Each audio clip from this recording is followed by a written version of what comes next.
Hi, welcome back to my channel. Thank you for joining me today. Happy Thursday, everyone. I hope you're all doing well. So let's get on with the reading. So it's all going crazy in Divine Masculine's brain because he knows he needs to take a shot. He's feeling lucky right now. He knows he's got another chance. There's another chance for communication. Another chance for communication. He's completely smitten. He's completely committed. He recognizes this commitment with you, Divine Feminine. He is committed to you. He recognizes this spiritual connection with you, Divine Feminine. There's been a devil right in the middle. This is like the devil in the mind.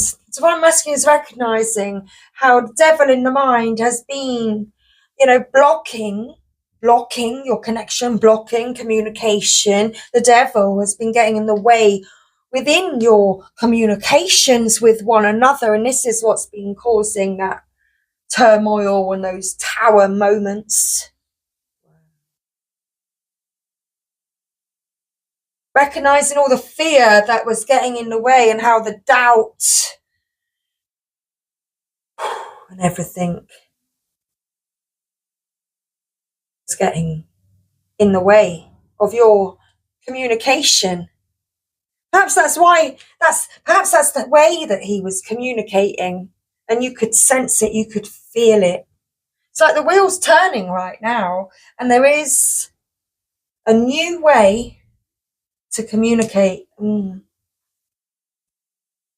end is just the beginning. Perhaps in the past, every time it began, it ended. This time round,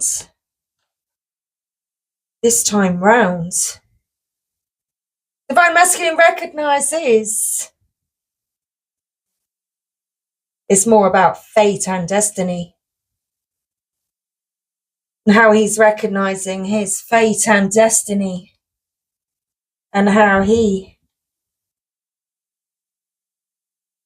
devil has been interfering with his fate and destiny.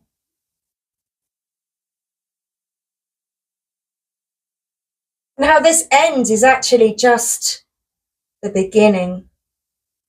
See how we've got two wheels on the table? We've got the Le Roue de la Fortune. And there, with instruction, 10 of arrows. So many shots taken. But when the devil was on his back, this communication probably rather stifled, burdened, non-progressive.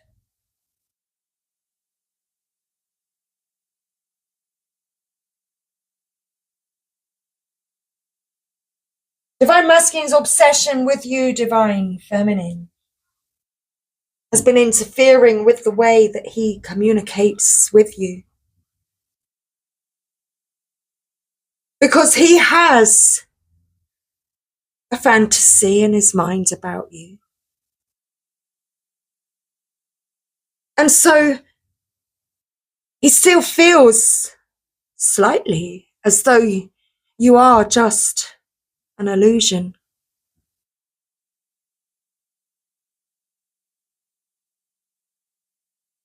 Something is changing right now. You have a connection.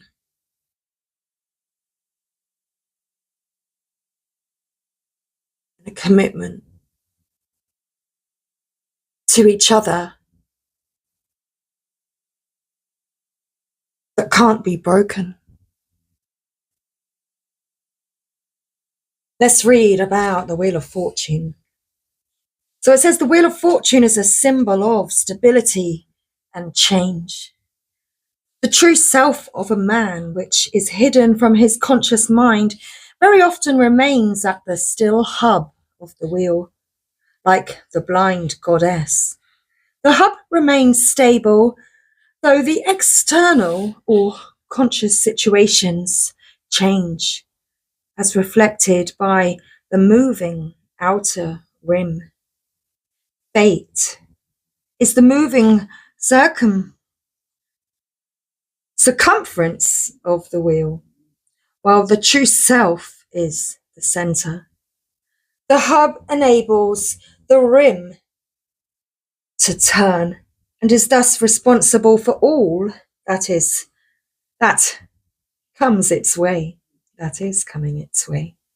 Each man is responsible for his own destiny, and although circumstances are determined, as are the 4 points of the great wheel, it is each man who turns his own wheel to whichever point his true self dictates. So, when joy or sorrow come into your life, it is not that misfortune or happiness have befallen you, but rather that you have turned to face it. Fate does not seek you out. You turn to meet your fate. Often the fear of taking such a responsibility upon our own shoulders causes us to blame fate for the course of our lives, or the course our lives takes. In reality, we are presented with choices and situations, and what we do with them is on our own account. This is the difficult lesson the fool learns at the wheel of fortune, and he must now take responsibility for his own life and fate. When the wheel appears in a spread, it signifies a new chapter is starting. A decision of importance is to be made. A new run of luck is commencing. The more you are aware of your own power over your destiny, the clearer things will appear.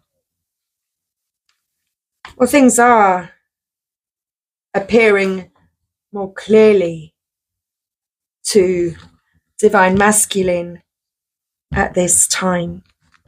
Let's read the Hierophant. Okay. Let's find it. Thank you. Yes. After the High Priestess, the Hierophant embodies the other face of the masculine principle. The Emperor stands for the man's worldly face, while the Hierophant represents his spiritual one. The Hierophant represents the urge to find spiritual meaning in life. He is the force behind the forming within each man of religious beliefs or philosophical values.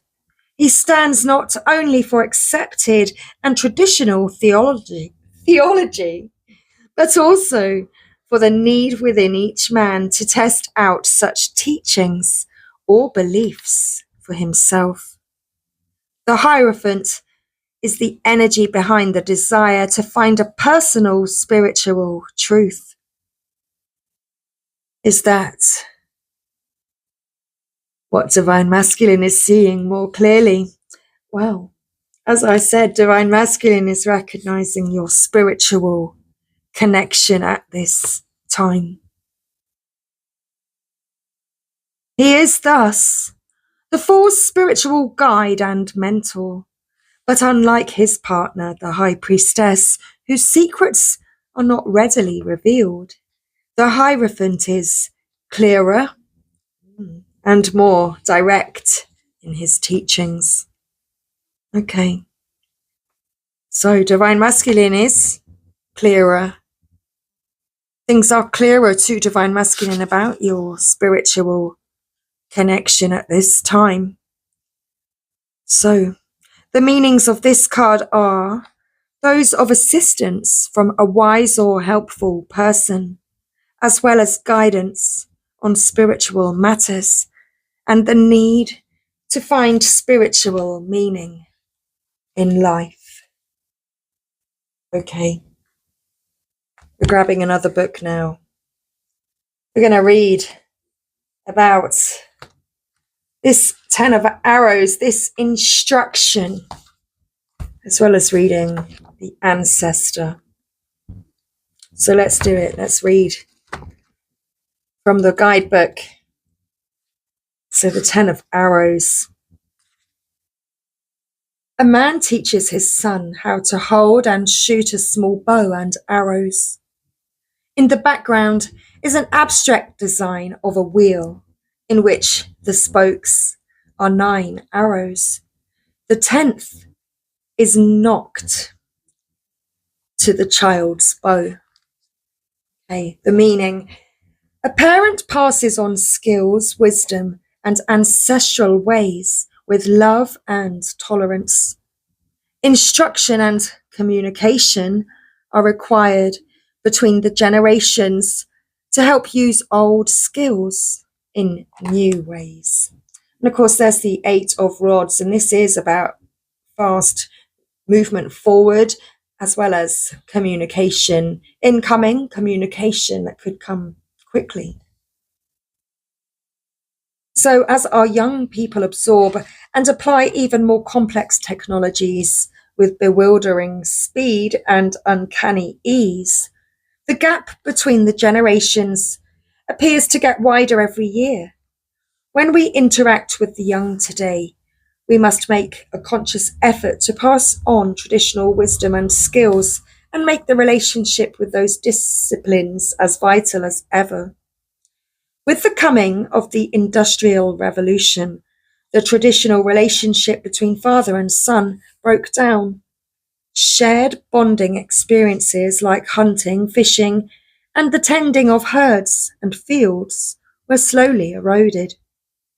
Also, for girls, the women's mysteries have faded as traditional societal roles have evolved and changed, and personal instructional relationships, even among women across the age gap, grow rarer.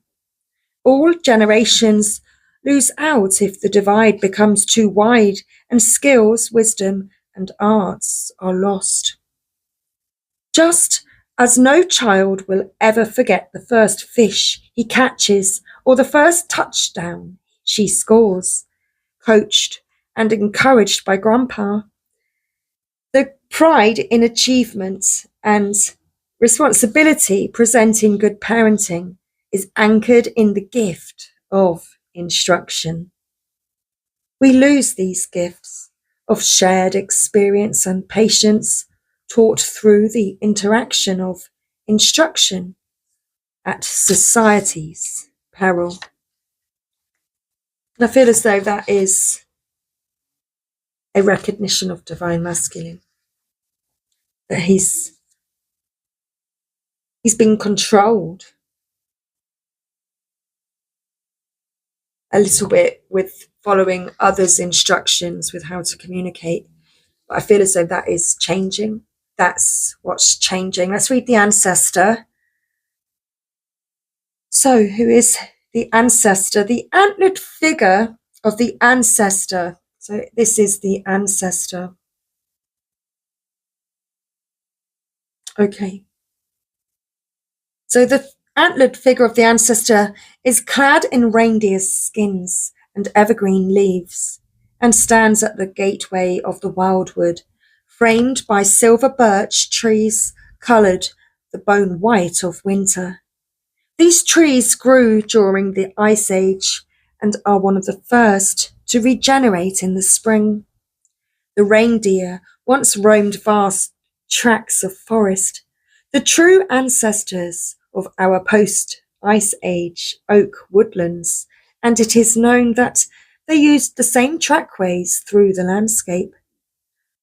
Thus, Ice Age hunters would follow their paths year upon year, hunting their major source of food marking time by their regular and predictable migration. When reindeer retreated north with the melting ice, the white hart, glimpsed in the forest, replaced their older mythology. The the ancestors' tracks also lead into the wildwood. The morning is clear and frosty, with the first glimmer of dawn shimmering on the horizon where the new moon hangs with the morning star, representing a new day and a reawakened soul. The ancestor greets you as you walk up the path that leads to the forest. She is a creature of myth, half animal, half human, but carries the wand of wisdom and the drum that summons all who can hear to gather and watch the sun rise. The ancestor is blessed by the land and by the divine knowledge that flows from the stars. Her coat is of white winter fur and evergreen leaves. The gateway, formed by the silver birch trees either side of the path, marks the beginning of a new commitment and a point from which you cannot turn back. The trees act as a reminder to follow the path and know that you are on a journey with a beginning and an end. The path is marked with the tracks that lead you onwards. The new moon signifies both an end and a beginning, as Venus, the bright morning star, shows the new dawn of hope. The ancestor is linked to the part of our soul that is most ancient and most closely related to the archetypes that represent nature. She is a guardian of the sacred heart, of the land, and summons you by beating the drum to the heartbeat of the earth. It is that part of you that unconsciously heard the drum and stirred the first desire to walk the path that is at work here. It is the overpowering strength and patience of nature. It is the awesome and relentless turning of the cycle that brings spring and warmth, an end to hibernation, and the reawakening of abundant life. The ancestor stands before the gateway of nature that leads into the far forest. This is another beginning. Once you pass through the gateway, you must strive to stay on the path and see the journey through to the end. You have made the leap and started a new cycle. Your instinctive spirit has felt it necessary to lead you to the gateway and a new path. You may have been reluctant or concerned at first, but whether you realize it or not, a shift has occurred. You may feel wary of the unknown denizens that await you in the forest, but the ancient ancestor within you will guide and reassure you as you relearn and greet new experiences on the path. Trust your inner voice. Listen to your own instinctive and inquisitive nature. Your own inner ancestor is strong, patient, and wise. Let them lead you into the forest with new eyes and a joyful heart. Okay, so we were talking about the gateway. So why not pull from the gateway oracle? Let's do it. Let's pull from the gateway oracle. I have a few more decks ready. So we're going to get a roomy message on this, and then ends with a lover's oracle. So let's pull from the gateway Oracle to see what is. What's next? What is next? So we've got a card that's flipped. Let's find it. So what do we have? Looking deeper. Because deep within me, deep within you, is a majestic radiance. Okay, looking deeper. And letting go. I surrender joyously to the ebbing and flowing of life. Okay. Oops. A little fairy. There we go. So looking deeper. Does the universe want you to know right now about what's next? So, things are not always as they seem. Look deeper into the situations and relationships in your life. Something that seems closed may, in fact, be just ready to open. If you go beneath the surface, you may find hidden gems of truth, light, or abundance. This is a time to engage and reflect. It might be worth taking a second look at something you previously passed over. Imagine a mystical mountain lake where you can see the reflection of the sky and trees. But when you look beneath the surface, you can see sparkling gems in the crystal clear depths. These treasures are meant for you. By exploring hidden crevices in your soul, you will begin to uncover even more profound levels of the vast majesty within yourself. So regarding your relationships with yourself and others, is there an area in which you should look deeper? If you need to go beneath the surface of a situation in your life, how should you proceed? Is there anything that you're not seeing in your life? So letting go.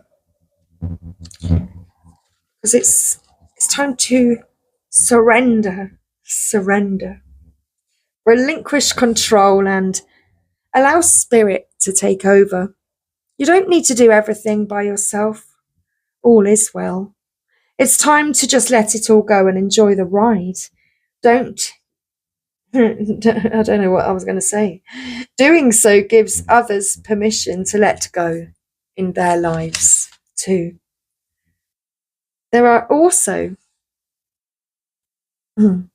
times to hold on for dear life, and also times to simply throw up your hands and let go. It's time to release any limiting patterns, emotional attachments, or inner and outer clutter. Surrendering doesn't mean that you're yielding to a force outside of yourself. It means that you're allowing your soul to take over. So, Divine Masculine is changing the way he communicates. He's surrendering, allowing his soul now to take over, to guide him. Okay. Where were we? Release the stress of needing to control things, wanting to determine the outcome of a situation, or expecting others to act in a particular way. There is a simple grace and beauty that unfolds when you truly let go. Loving spiritual help is all around you. Simply open your heart and let it in. So, what aspects of you do you need to let go of?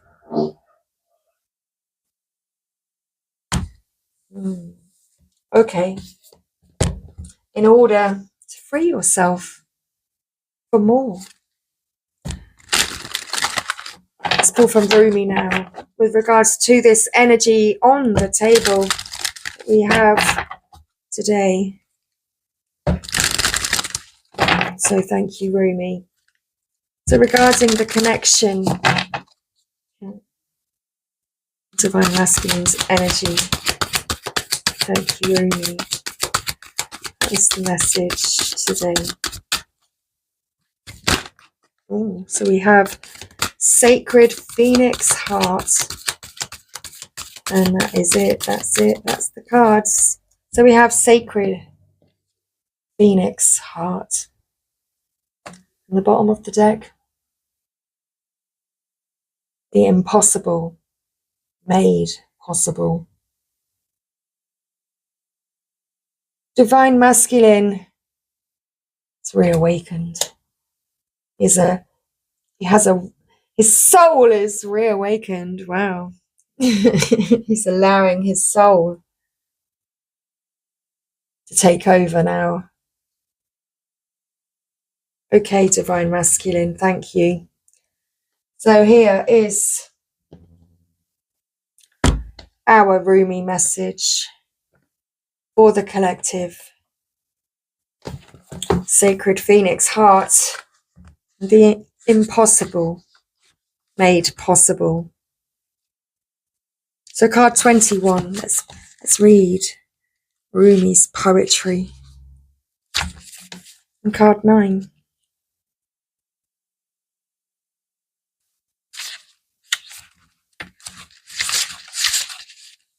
That's it. So under the cover of blood, love veils many rose gardens. In total faith, love tenderly guides every lover to the garden of the heart. Reason says, the world is limited in 6 directions. There is no way out. Love says, there is a way, and I have travelled it many times. Rumi. Love brings the sea into boiling and turns the mountain into a pebble. Love creates infinite openings in the dark sky and shudders the earth with its magnitude. Rumi. How I adore your defiant, rebellious heart. It knows that what for the mind is an end is for the heart simply another match to ignite the sacred flames. It eats of love until it is filled and then becomes hungry again and eats some more and again and again. It eats of love until it is so full it must simply explode into a sacred fire of passion. It bursts, incapable of sustaining old consciousness, in the expanse of blessings unlimited, lavished upon it through the great beloved's affection. It would be like attempting to fit an ocean in a teacup. So it does not. It bursts forth like a dying star into spectacular radiance, only to be reborn again, new and hungry for the next feeding frenzy in love's great banquet. How I adore your defiant, spectacular heart. She spins this earth, this great earth goddess, upon invisible strings amongst a wildly pulsating ballet of life. Stars are born, live and die all around her. Life moves in constant flux, and still she spins in her great, loving, constant pirouette. How can this be? All of creation is born from nothing, out of endless silence and darkness. Light emerges. What strange magic is this? The sun heats the solar system and burns with the power to destroy life, yet it is a force by which life is sustained. Surely this makes no sense and cannot be. We dance in the realm of the impossible made possible constantly, you and I.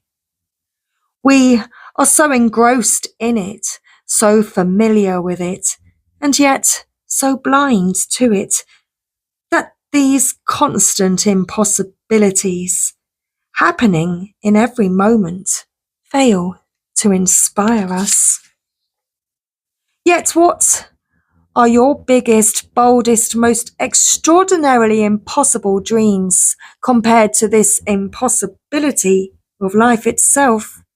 Ah, they are but tiny seeds in the Creator's masterful hand being now planted in the heavenly garden. Yes, they are being planted right now, for the moon tells us the time is right. Most tenderly shall they be watched over, nurtured into fullness according to the season. Yes, that growth is assured. The impossible is now made possible. Okay. Life guides us through travails that seem improbable, if not impossible. It does not shy away from any challenge, from any cause. It cannot. It is just love's way. Love says to us there is always another way. You are receiving this guidance now. Perhaps you are scratching your head quizzically, or are in deepest despair because you appear to have met a dead end, a frowning no, or a dismissive laugh upon your quest to bring love alive. So then, do you choose to believe in love, or in the death of sorts your heart faces? Your heart shall rally. I choose death because that is the portal to new life. And so it is wise, you see, and you must be brave. To be burned in love, by love, for love, will involve endurance of pain, but it will also place it in context. It is the shorter pain that is not compounded by erroneous thinking. That pain comes and goes quite quickly when you realize that love is simply, playfully smacking your wrist and saying, "Not that way, beloved. There are great pitfalls on that path. Come, take this one, where there shall be wine and dancing."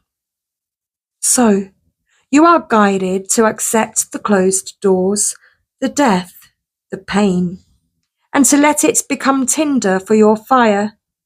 Cry whatever tears need to be cried, so your tears can be dry and ready to create the sparks your heart needs. That sacred phoenix, ready to die into life within you, is hungry for the fire. Let it feast so it can fulfill its potential, its divine destiny, and become born again into new form, more divinely aligned and alive than ever before.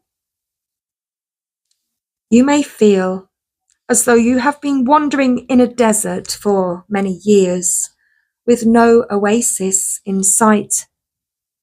You might have been through darkness, through trials, endured confusion and uncertainty as you sought for your truth, sought divine revelation, and sought your purpose to confirm your plans.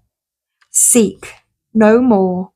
The answers are given now, or very soon will be, and the life, the passion, the purpose, it will all come to you in clarity. Does life need to be grasped for? It is bestowed according to grace and destiny. It need not be sought so much as received.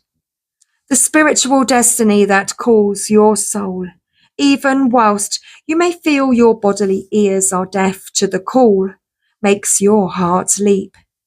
It is as though hearing the beloved's voice and stirring an ancient memory of love so powerful moves you, even without you necessarily understanding how or why. So, let the life come to you. Be prepared to let the old version of your life pass away into the new life now being born. What does this mean? It means letting go of your striving, your opinions, your doubts, your despair, and your fears. Life wants to happen through you, blazing angel. You don't have to do much other than get out of your own way. Love is your nature. Let it flourish, and life shall unfold accordingly. This oracle brings a particular message regarding divine timing. That oh so significant factor in our dreams coming true. Your time is fast approaching. It may even be now. It may seem least likely to you. There may be great darkness or confusion, and yet the unveiling of the new dawn is closest to the deepest darkness of night. Do not turn back or away from your progress. Your very next steps shall be upon hallowed ground, rendered golden by the rays of the golden sun. We only limit what we believe to be possible by our lack of imagination. The divine has resource to all that is and all that is yet to be. Is there any limit to the resources of the heavens? No. So then, why has not every impossible dream now been rendered possible, indeed manifest in shining glory upon the earth? The human heart knows everything in visions can manifest according to divine timing and grace. Yet the mind does quake with fear, so much so that it will not listen to the heart at times. That fear is a childlike nightmare that, should you offer yourself up to the sacred loving power of the great Creator, you might be found to be lacking. The mind holds itself captive with dark fantasies of that profound rejection and then avoids confronting it directly at all costs. It creates barriers instead, truly nothing more than lines in the sand, yet believed to be thoughts. But what strongholds can resist love? It is like water. It seeps into every available space and changes form to survive in every environmental condition. With unfailing intelligence, it creates life. From steam to ice, rainfall, the river and ocean, rain descending into snowflakes, snow capping the peak, expressing itself with beauty and genius. It nestles under the earth and rises to the sky only to return to the earth again. It will erode blockages and prevail no matter how long that process takes. It carves the earth into shape and form. Where it is, there is life. Such is the adaptable intelligence and persistence of water, just as is the power of love. So now, you are guided by this loving power to drop the doubt, shed the incredulity, and open up the mind. Allow your imagination to be inspired as though you are a child in a great garden, hearing the breath of the earth in the wind-whipped leaves and the voice of the ancestors in birdsong. The universe wants something to happen for you, something beautiful, something utterly improbable, and something perfect for your path, your own unique, divine destiny. Your mind will wonder if it is even possible. People around you may wonder the same thing, but your heart will burn for it to become real, to become more than a fantastic, improbable dream. You'll want it with all of your soul. You may not even be consciously aware as yet what this great desire is, but your heart knows. It holds the secret knowledge and will unveil it when your mind can handle it. When your heart is much more powerful than your mind, you won't unintentionally block the incredible grace of manifestation seeking to pour into your thirsty soul like the sweetest, purest waters of blessing. Okay, let's get you a lover's oracle now. Wow, so we've got 2 cards. And the card that flew out is Sacred Union. Honor the place in one another where you are one eternal soul. For there you will find true bliss. Divine Masculine is looking deeper. He's connecting to his soul. He wants to speak from his soul.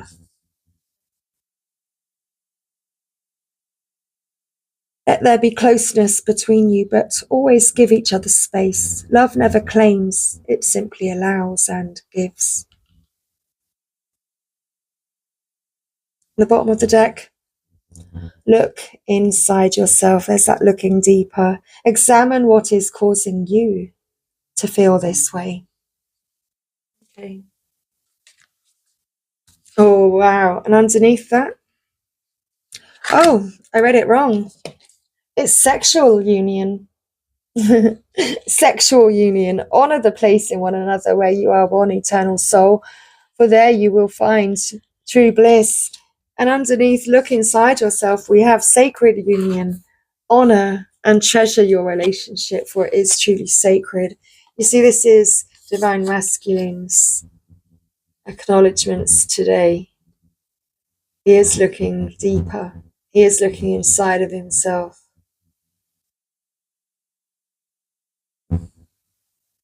He knows what he truly desires. And he's giving thanks for the blessings of love. That is you, Divine Feminine. Give thanks to the blessings of love soon to come your way.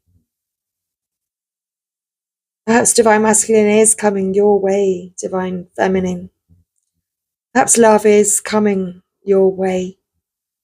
Know that you deserve to be and have all that your heart truly desires.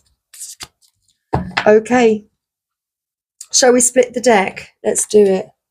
So acceptance is the key to inner peace. At times we must accept things as they are. There is no point trying to change that which is beyond our control. I mean, there's that point of divine timing and handing it over to divine, letting go, surrendering, allowing divine to take care of things. This divine timing, it's got Divine Masculine feeling a certain type of way. And he's looking deeper within himself and he's connecting with his soul.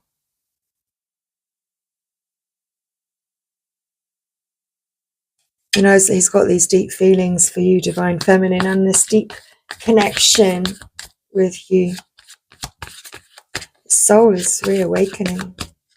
This love, this passion is reawakening within